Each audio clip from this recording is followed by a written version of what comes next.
Welcome back, ladies and gentlemen. This is National Master Lbcscl, and today we're going to take a look at the standings in the lower Scholastic Chess League. So we had reached the playoffs, and we have Cancer Rock with a perfect score so far, playing against Upper Dublin, Holy Ghost Prep versus Abington, Hadborough Horsham versus Pensbury, and Lower Moreland versus Germantown Academy. Today we're gonna take a look at the game of the day, and I picked a day that was played by New Hope Academy Yarley, our Princess of Chess, Sarah Zbarsky. Sarah, welcome to the show. Thank you.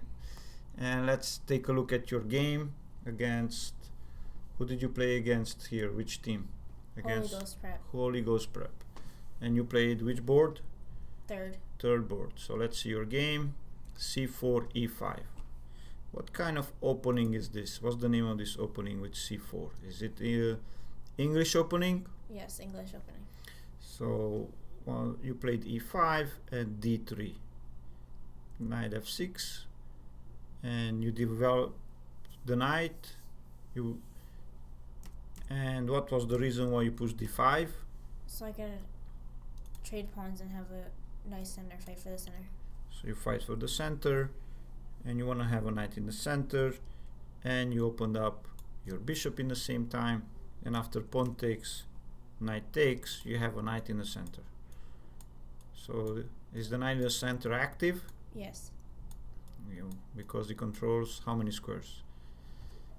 8. 8 squares, very good. So now white played bishop d2 and you played c6. What was the reason why you played c6? So I could protect my knight, and also if he were to take eventually, I could have a really nice center. So if he will take here, you will take back, and you will have a dual center, 2 pawns here, right? That they control the whole center. There's nothing wrong with c6. However, the c6 square usually is taken by the knight. And when white plays g3, you could play bishop e6 and bishop g2 and bishop e7 and knight f3, f6, castle, and white will play on the queen side with a3 and rook c1, and it will be just a normal position. It also reminds me of the Sicilian reverse colors of the dragon. So let's go back to the game. c6, white played g3, and you played bishop b4. So what was the reason of bishop b4? Why did you play bishop b4? So I could castle. So you developed the piece and you're preparing castling, bishop g2 and castle. Very good, very consistent. How is your king now? Protected. Protected, safe and sound, very good. And now knight takes d5. And he captured the knight, but in the same time he's attacking what? My bishop. So bishop. So you had to do an in-between move before you will capture back his knight. So you captured on d2, very good. Check, queen takes d2 and c takes d5, and your dream came true, right? Yes. How did you feel at this moment of the game? I really liked my position here. White wasn't developed. He didn't castle. His knight was still there. And his rooks? Yeah. In the. So this goes against the principles? Yes. Yes. So knight f3, knight c6, very good, and a3. Why you think he played a3? So he could start pushing the pawns. And attack? My knight. And the knight is protecting? The pawn on e5.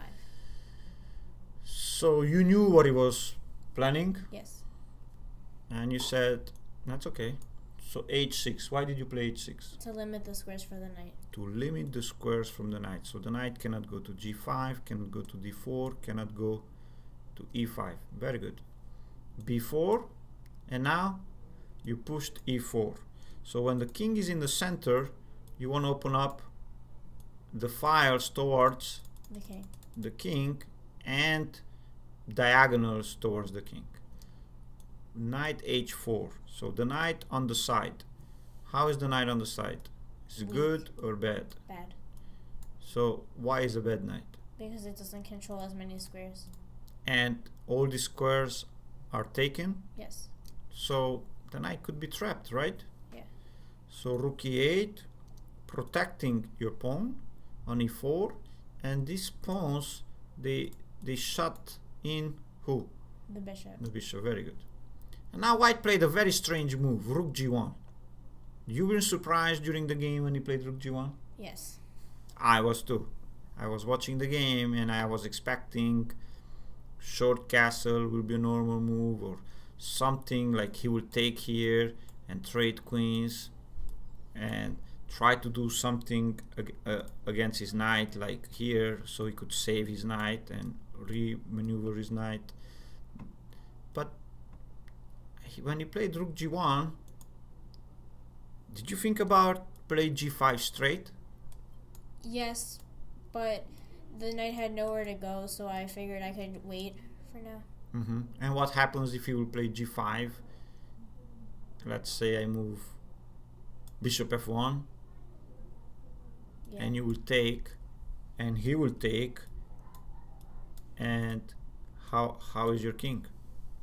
Is pinned in the middle of the rook it's and open, right? And he's threatening what? to take my pawn. And then it will be Checkmate. So before you played queen g5, did you sense the danger on your king? Yes. And you wanted to trade queens before you played g5? Yes. Queen g5, very, very, very interesting, and you played it safe and sound. And black just stick to his plan with b5, he don't care, and then you just trade off queens, and now you played knight d4. Threatening what? Fork. Knight b3 fork. Did you think about it to play knight a5 and then knight b3? So the knight on d4 can be attacked, the knight on a5 cannot be attacked. Did you think about this during the game? Did it cross your mind? Yeah, sort of.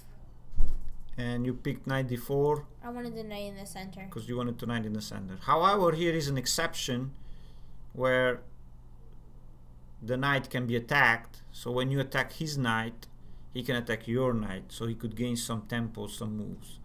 So rook b1, g5, you stick to your plan, and suddenly all these squares are taken away from the knight, and the knight is trapped. And white captured on e4, you capture back. You didn't rush taking the knight. So white will capture your other pawn, and he will have some kind of compensation. That's the reason why you didn't take, why you didn't rush. Because if you will take here on e4, you will take here, he will take on d5, you will have rook e2 check, but now he could have played king d3, and the king attacks what? The knight, the rook. So it's still, you could get out of it with bishop f5, but you will lose a whole piece, right? Yeah. And now he has a bishop versus a rook, and a centralized king for the endgame, and a passed pawn. So he will have some kind of compensation, right? Yes. So you didn't rush taking back, and you said, oh, I have plenty of time to capture that knight. Good job. King e3, attacking your knight, and now knight c2 check, king d2, and knight takes a3. And then all this time, the knight, you move the knight around, and you're picking up pawns, you're attacking the white pieces and the king, and at the same time, the knight on h4 was trapped all the time. It's absolutely beautiful. Rook b4, and now you played rook d8. I mean, what was the reason why you played rook d8? So I could start attacking the king. Mm-hmm. Who's in the center. King c3, and now you played bishop d7. What was the reason why you played bishop d7? So I could free my knight if he played rook a1. And in the same time, you're preparing To bring my rook to c8. So rook belongs to Open files. open files. Very good. So bishop takes e4. He played knight takes b5 check. And here, why should have captured the knight and save his knight?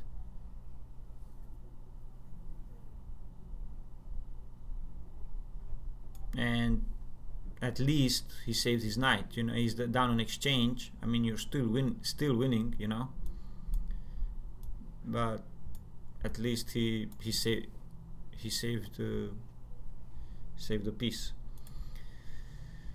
He played king b3, and then you just captured the knight. He captured back with check, king f8, and he played bishop h7. Did you been afraid about rook g8 check? A little bit, but also my rook was protecting. Your rook was protected from the other rook, and your king that has a safe square to move out, or no? Yes. Yes, so it wasn't nothing to worry about it. So bishop e6, you continue with the attack, king a4, knight c3 check, king a3, and here you played rook b8. Did you think about it, pushing b5 and the pawn is protected by the knight, and then a5 and b4 during the game? Yes, but I felt like if I pushed rook b8, it would protect the pawn. I know it was already protected by the knight, but it would be double protected just in case anything happened. So, how about b6? Did you think about b6 so you don't have to stay with the rook behind the pawn and free your rook, for example? Not really. I wanted to move my rook to the open file, but I didn't. So you played rook b8, protecting your pawn, and now you pushed a5. Did you think about pushing b5 first? Kind of. And I decided then to push a5 and b4 to attack the king? Because now your pawn is... Can you move the pawn? no, it's blocked. Correct. So, and now you just played king e7. What was the reason behind king e7? I wanted to centralize my king and Centralize my king. get it more in action. So in the end game, you want to have an active king? Yes. Very good.